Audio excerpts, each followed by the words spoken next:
Yes, nyakuramogi machiegni kendo ma iluongo ni LTN Luo Trending Nation kaka wuono ni endi wachakwa duogo kaka pile idendo ni Super Sato. Kawuono ni endi wakelo ni nyako majaber kaka ineno no endo nosebedo ka en ajawaka odwa konwa ni to debed ni wer koso ogo instruments koso atumi wacho ni instrument debed no go instrument koso otimo ang'o e power jawa ni kae ende moloyo an makelo ni chendo ni hidenda ni umari na chien ojamone mbele chien mineno mbele emiyoko kawuono ni wan gi Masi Alicia Masi Alicia en koro nyaka bede ni nyaka bed ni dhogi chwado kisongo kinyalo luongo duol nyingno Masi Alicia.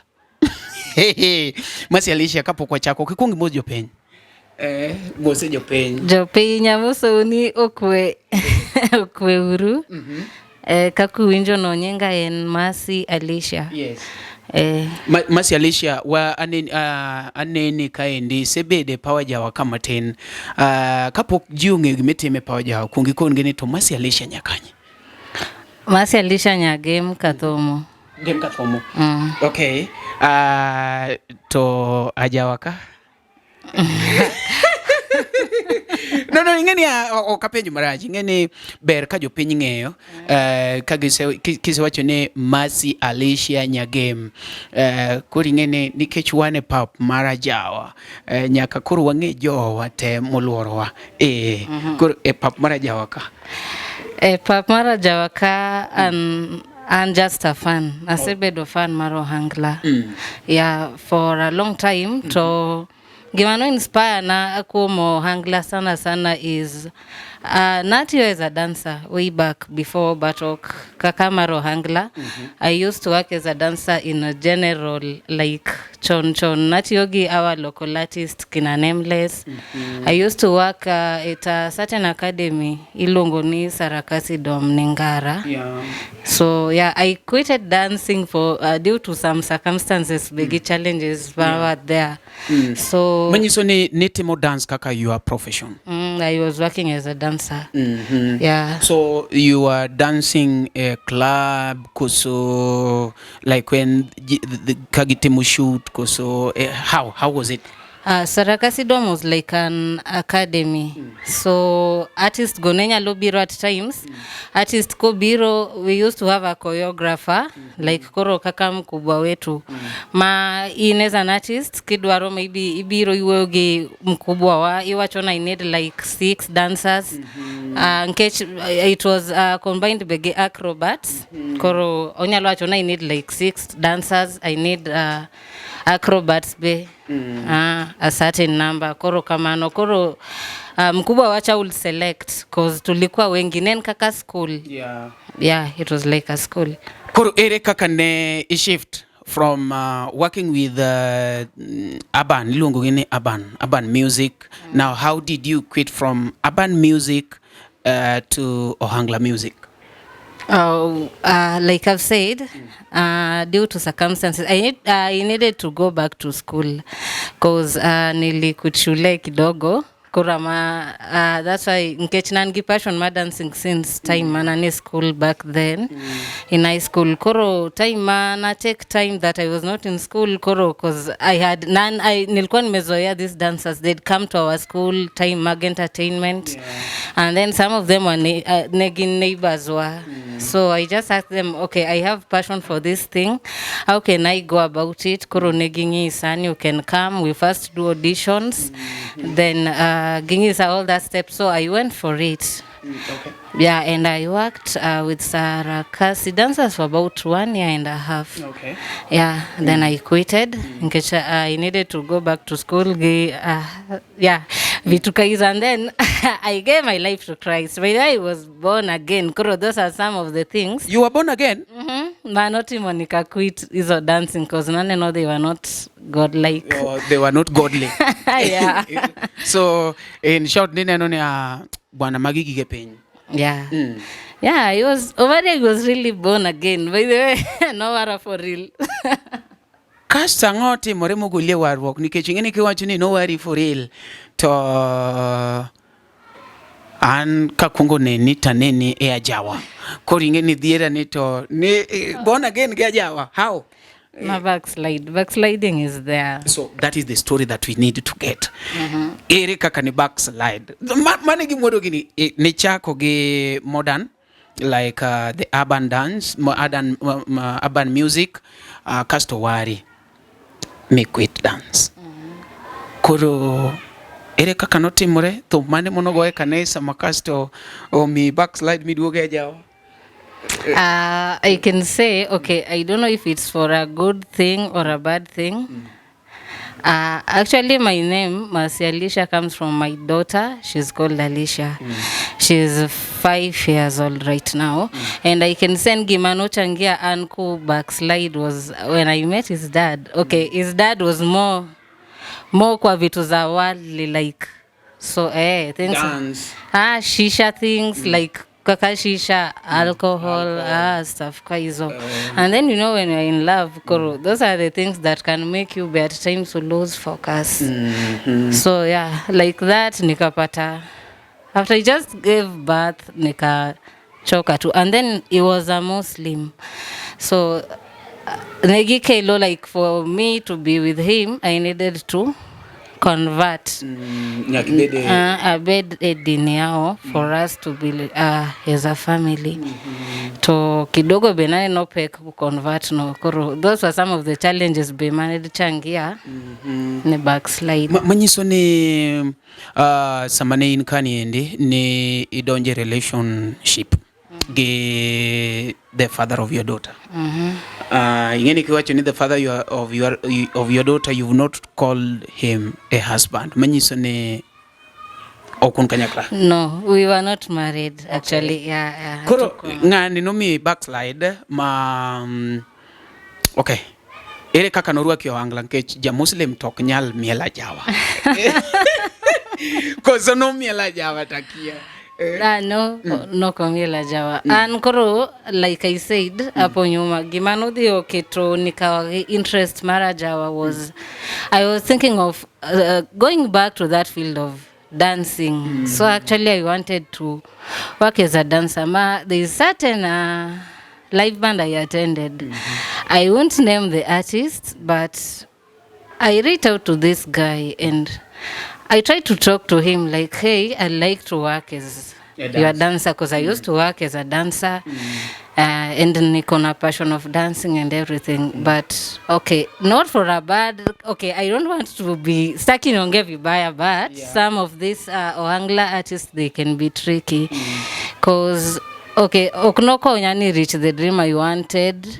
But on the contrary, no chako ngisa stuff different tena ge relationship. No, idhire ne dwa ni bed jamiende, but in return no dwari mondi bedo siepne. And then ibedo siepne matenti we. No, we didn't date. Ata for real we didn't. No. Inge gimomi hapenji kamano because Jothum wage they are celebrities. Like and it's very difficult for a lady like for example Koro and Jothum maduong kasto isebiro ira ta a show interest. Nguvu ongega mar tamruok ni no like gosh like sikutaki nikech ji dware mang'eny. Ma in koponi eti ne wacho ne o show interest but be convinced like nini tamuri na tamura with the reason that as I told you, I say work in the field my entertainment. And I knew, because I knew to just say the truth. I know 3/4 of these people okenga relationship that will go anywhere. They're just after that thing and they're gone. So that's why I wouldn't give it a chance. I just had that thought after all ngani interest ni ile moja. Koro kisetiyo a field mar entertainment. Manyiso ne buchi ngado maber kabisa ne Jothum Jochode.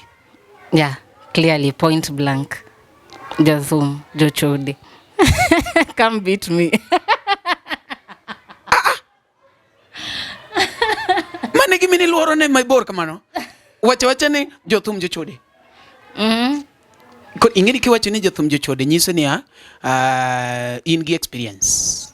Maybe you are dating Jothum owuondi kata osiep ni moro ne timo Because mondo mi wach kamano nyiso ni in gi full evidence mi wacho ni yes. Yeah, it's something I've seen. Okay, and something that I'm just thinking and give us an because kata as I'm telling you that we were working as dancers and this was like an academy. Koro ne wangeng. And I'd see at that time remember Aka walked to a school. I didn't know much by the way. So I will see these people they used to date amongst themselves. Koro I was like in kori wokanyo. I was a trainee. Non-trainee at that time. Remember, I'm still learning. Okay. So I used to see this thing as seniors go. You see, ngane date gingane, and then you jafika place ko dampe pick another person podi, and these chicks are friends. So vibe no ilkuna nikasirisha. Yeah. So I just know. Clearly, nangi that mentality. Katakadi that artist manadi kwa a job. I thought it could be different, but Mano bring across that. I just okay. It's like ma working as a dancer. I feel maro Ohangla ikanitoka tu. Kechna neno after all. And then my mom has always told me. She used to tell us kawa grow up ne and she will never wish to get married to a policeman, Jothum, kata watchman. She used to say ni izo profession tatu. Ingene watchman gi police relate. Ere kaka Jothum to donje ijo. Kanya rojo ni anu kadwa watchman gi police. Winjore gi ne security part maybe that and everything. Ere kaka Jothum donjo kato Jothum mananga magocho mirite. Embo dwa mananga marite. Jothum join gi. These people non they carry one common, how do I call it? Character. They carry one character. Mano. Jochode. Watchman Jochode. Police Jochode. Jothum Jochode. Exactly. She used to tell us that. Kawa grow up. Mama Kuro kidwaro ngamoni ngamany en min masi Alicia. Mawacho ni Jothum Jochode. Police Jochode to ge yegine ge watchman. Dereva no korwako kanyo? No. She used to mention professional dick go. Yeah, so the man was growing up. Only until Koro nikafika to that stage that I can actually understand. Koro understand what she used to say. Because you know now I'm old enough. I say socialize with people be. Tokoro duoka igimanungi so wakawati ndo kwa grow up ka. Tokoro kanise approach Jothum ni endi yudo ka pache maduong en mana ni mondo mi ibedo siepne like uchodru kode and then I decide mondo korewe koro Ohangla to no don kamitni iwacho ni we don't fun. Actually let me just be going. I have fun like any other fun like other fans do. But issue gi dancing nikasema maybe cannot quit if it's time, but I don't know how gani maybe my time for dancing no sekalo perhaps. Yeah, because I ventured into other things makelona pedo professionally, but you know that passion is still there. Mar dance. Yeah.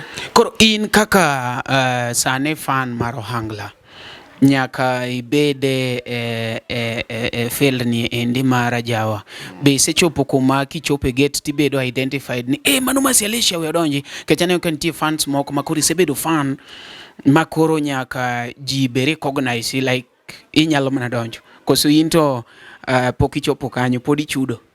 Depend. It's not all bands maka attend enter free bila kulipa, but ntie moko that if I go si release with payment. Kunazo but kunazo nkech. Remember I'm not an artist, so no kata artist si kila mtu anamjua. You're artist but not everybody knows you. Yes. Koruntie those places that when you go they don't identify you, just pay because you went to have fun. On behalf of fans, in kaka Ohangla fan ma koro owacho ni bwana anwe wadonge fan ka okadwa miele ni mo to kabiro miel to podi oksane. In kaka fan mar ajawa maduong en benefits mage ma nyaka ni chak bede ajawa kaende Osemiya minyalo wacho ni an kaka fan mar ajawa achiel amase yude ajawa are mase yude ajawa machalo kamano. I cannot sound negative, but I can say benefit kusema kweli it's none. I can just say in the only thing that huwa inanisaidia gaja when I go there I can have fun, but okay, through Ajawa I met you. I can say yeah, you've been a friend, you've been a family friend, you've inspired me in so many ways, Omari. Yeah, that one I think that's the only thing I can be grateful through Field Mar Entertainment Mar Ajawani. Nothing else, by the way. Manyiso ne inyalo wacho ne gima duong' madange kwan ne yago Ajawa en ni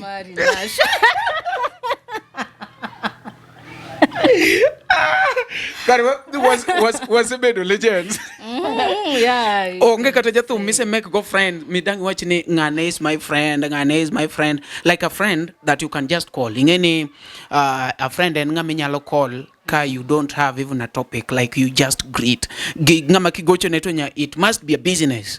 Yeah, hello. Ni Masi Alicia, okay, Masi unasema. Onge kata Jothum mise make go friend en manumari ganda. Like I've told you, Jothum begi lase learn the interest they had. Okay, but there is one. Boss Onya Sembo. Oh, boss. Boss is a friend of yours. Yeah, he's a friend of mine. Only? Yeah, a friend only. No. Yeah, boss is the only friend I have, like a field Mar Ohangla. Akuna another artist that I can say. Na cut out links with them, not that tukona grudge, but Amiso? Just asking. Just asking the cage. And I remember the first day I met you, ne one Kamiso Twangu. Yeah. So Amiso is not your friend.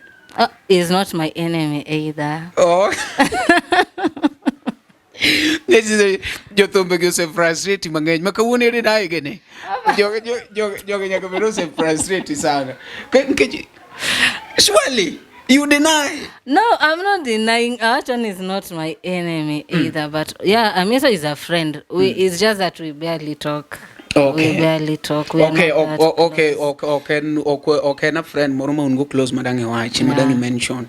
Okay. But iwacho ni nyaka chak donji Ajawa to mostly Ajawa se drain onge gimosekelo malongo. Apart from boys, maybe Gilmari.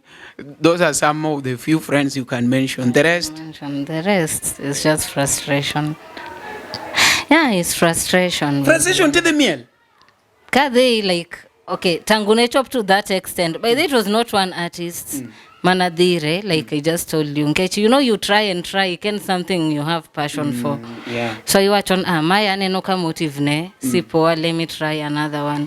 Another one no beki temo interest yake is more or less just the same. So mano karo kabipenja tis mange kechanya penji kata mono duari no maicha kwang mano kora we kuro wacha okay nyakoro boka kivijo no endo maendi luongo ni LTN Luo Trending Nation kawuono ni endi wan gi Masi Alicia is one of our fans, and as we always say inge maber kabisa ni Jothum or depend 100% kuom fans. Omari Nash or depend 122% kuom fans. Banyiso ni our fans are always our kings. And okwadwa ni ati samo watimo interview to wan wakelo mana artist ni wakelo artist cha wawuok ni koro e film Mar Ajawa ka. Wadwa ni watim ne promoter, wadwa ni watim ne managers, nyaka securities te. Iwinjo dikech wan koro waonge gi ubaguzi. Iwinjo Ajawa ok en Ajawa ka jomodong gi onge. Wadwa ni watimo gini machalre. Ok ni ati ni Omari wacho ni upromote Ajawa to Jothum kende momanyo. Ajawa en kumutingo ji mang'eny kabisa. Koro kwase offer ni ati Ajawa ni wating'e malo, wadwa ni kata in mana jamiel dancer wamanyi kanyo no endo jaongengo Ajawa makori luongo na Ajawa no jok mane gate nikech jogete kaonge to Ajawa ok nya bedo successful. And mano en kata kwayo na ka inoko kanyo no endo in artist samiloso deals madhi loka wedhi kendi pare ikaw kata manager toge security chieng moro bi kaw ngama chungni e gate toge nyako moro achiel mamielni chieng moro chake kaw ngama ting'oni ando ka chief.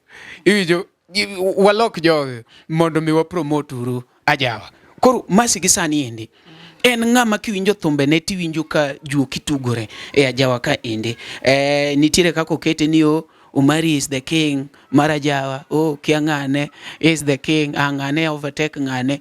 In kaka fan, ine makuri nyalo kono wagini maber. Ajawa kaka nene kakode. Eringa mo lead. As per now, ngatma music ne I feel kama zinani hit sana. Exactly. I'd like the kwa live zake mostly is Alicia. Paro ganyazuba, paro ganyazuba. Kuro, manyiso ni mawakuotho by the way. Manyiso ni king'iyo Alicia to ging'iyo gi Jothum moko en mulid. Okay, I think when we say up to like story gi entertainment pia, and it also depends bekaka Ng'e maber ni ji ok nya bedo constant. Na chako kawacho ni ineno kata mana LTN. Not everyone will like it.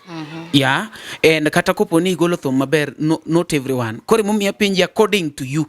Onge kumo gurnwa ni boss number boss was boss ema number chiel kasto alowe gi Gomari kasto number dek en Masi. No. En kaka ng'ato feel. Be momiyo inyalo yudo ka ng'ato nigi shoka acha to ng'ato nigi shoka. Ng'acha nigi ji adek, ng'ane nigi ji ang'wen. Iwinjo nikech ji opogore. De iwacho ni ati ni ng'ane ma ng'ane. Dikoro kada jomoko ok gothum. Kore momiyo ina penji according to you.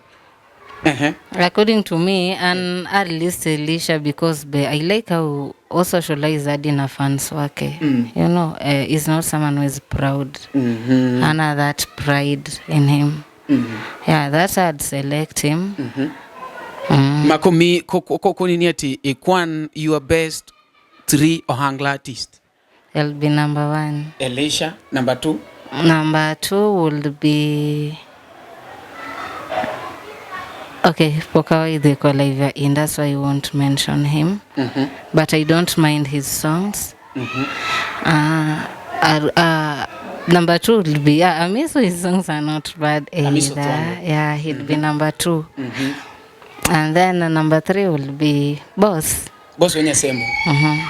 Anishida manene thum akane chunya. Boss wenye sembo.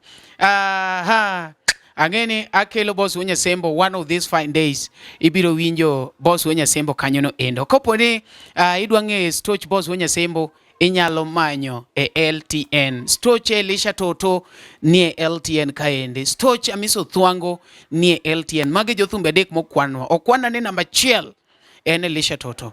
Number 2 en Amiso Thwango. Then number 3 boss wenye sembo. Mano kaponi ati ne wangi ne wangi gimiluongo ne Masi Alicia Trophy. To number 1 limio Alicia. Number 2 ne Miso Thwango. Number 3 boss wenye sembo. Okay. Koro manyiso ni thum ok ng'e ni ati in gi talent. Ing'iyo nyaka kaka i coordinate gi fans. Yeah, how you coordinate with fans I think matters. Ina matter pia. Yeah. Because remember, like you've said, fans are your bosses, and that's the truth. You say, Kuruka itenga girl, you feel you're rather special. Okay.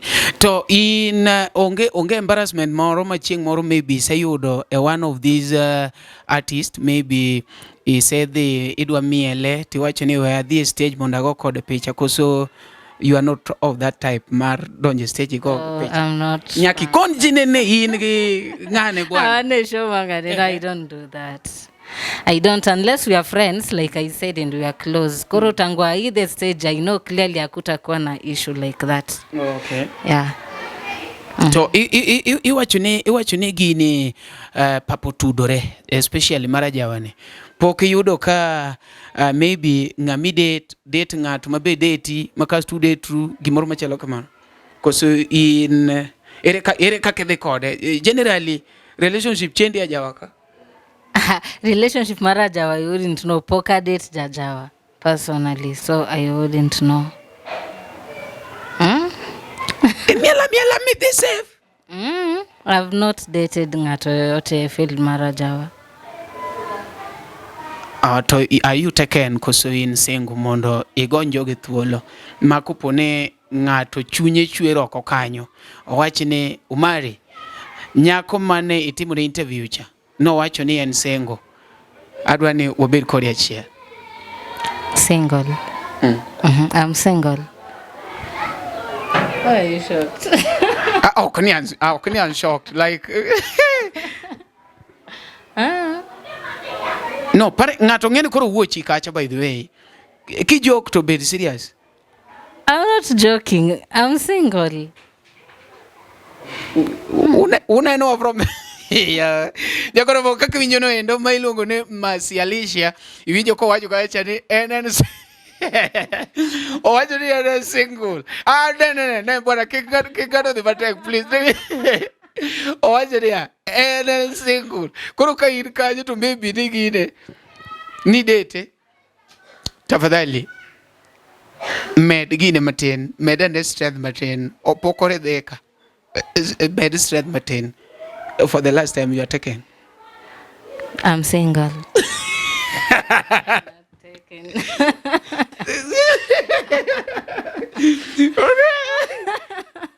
But you have one daughter. Yeah, I have one daughter. Okay. One daughter and a son.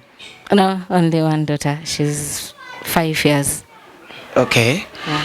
Koro sani ng'amigombo ne eyode qualities ne nyaka chalnade. Number one, I just need someone who can listen to me. A friend first. Someone that can show me that he can provide that shoulder to lean on. Okay. Yeah, it always not has to be about wealth, amado, but understanding is my number one quality.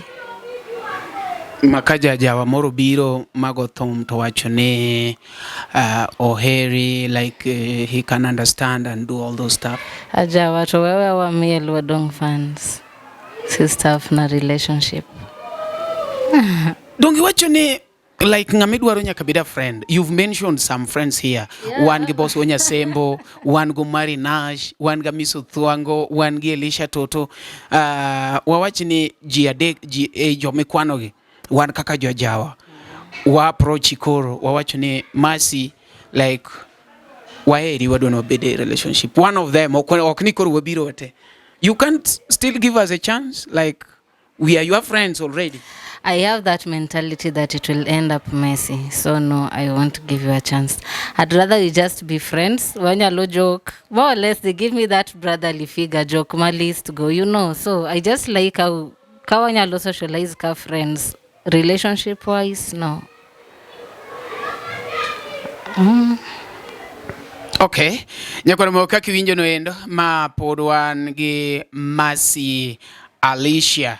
Masi Alicia is a fan and wacho kacha ni en gi passion mar music mar dance. Koro sani ko poni ngato oyene kaka wacho one of the biggest band so far ma wan godo kaka Malaika Musicals.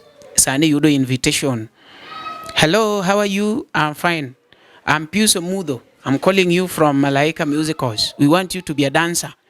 What would you do? I'll give it a try. Remember, it's something, it's in me. Ni passion. So I like that. I'll be happy.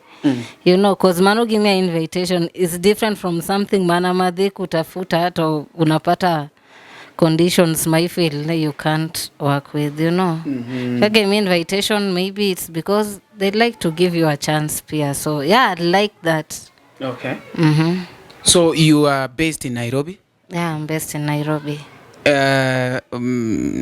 Professionally? Professionally, I work as a receptionist. Yeah, in a certain company. It's a furniture company. Okay. Yeah. I work as a receptionist. All right. Yeah. So, manona mi mana example achiel. Bands modongi kopo ni dwari ni bed dancer? So long as dinamagi luonga, it's different from kana madimanyo because I know condition meya maybe I want her there to eat. Kapo kwa tie kwa wadwa ni in kaka fan, isebedo kineno, nidwa ni oloki, wacho ni so far bands me say attend. I think they're okay. Everything is okay. Only that, okay, one thing I'd change, Kaka, you've said, there's an example, Meya. You know, it's also for their security purpose. That one I understand, but These bouncers, should I call them that? Amani security. I don't know. Whichever.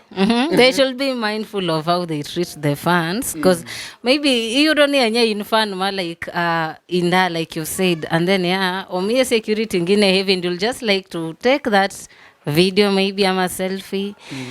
Koro, I don't know, because you'd see something that assess sport. You'll see there's someone ataenda ibo yene will take that video, will take that selfie, but there's someone that will go atakubaliwa. Ntie ubaguzi, in other words. So given a chance, maybe I'd change that. Kopo nitamujiutamjite. Yeah, kitamujiutamjite. I mean, there is no one special under the sun. People are the same. No, that is a big question. Ne un kaka security, kata maybe band leaders. Masi penjo. Ne nango momeo yomoko yie nege kalo kendo go picha. To yomoko.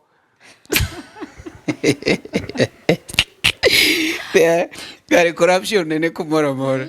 Corruption ne kumora mora. Kono igama ka yino ini nyalo kono ne ango momeo yomoko yie nege. To jomoko kienege ka ir kanyo, maybe you can share with us kapok watieko. Masi wadwa ne maybe ikaw thuolo ni endi watch address joma neni kaendi, ikonwa maybe a word or two about maybe Luo, generally Luo entertainment industry, kaka wanyalo transform go to kaka wanyalo promote the Luo nation.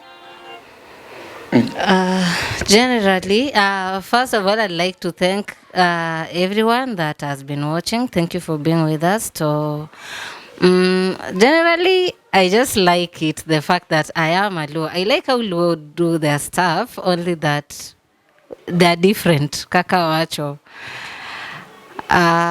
But Luo music is unique, like they say, because you'd find in Kata, these live bands that we attend, it's not everyone that attends Luo is a live band that they are actually Luos. That is only to show you that Luo music, Ochiwo, that it brings peace of mind anytime maybe you are disturbed. So I just love Luo music generally. I just love Luo music, and just to big them up, to tell them to keep up the good work. All of them in generally. Yes, Nyakura Mogi. Yes, Nyakura Mogi. Erokamano ahinya mani luongo ne Masi Alicia kakiwinjo no endo. Wago erokamano ng'amono watch no. Wachak waromuru kendo next time. Miluongo ne LTN. Ng'amono kelo ni chenro ni kaka pile gidenda ne Omari Nash. Omari chieno jamono mbele chiene meneno mbele meyoko. Thank you so much. Waromuru kendo next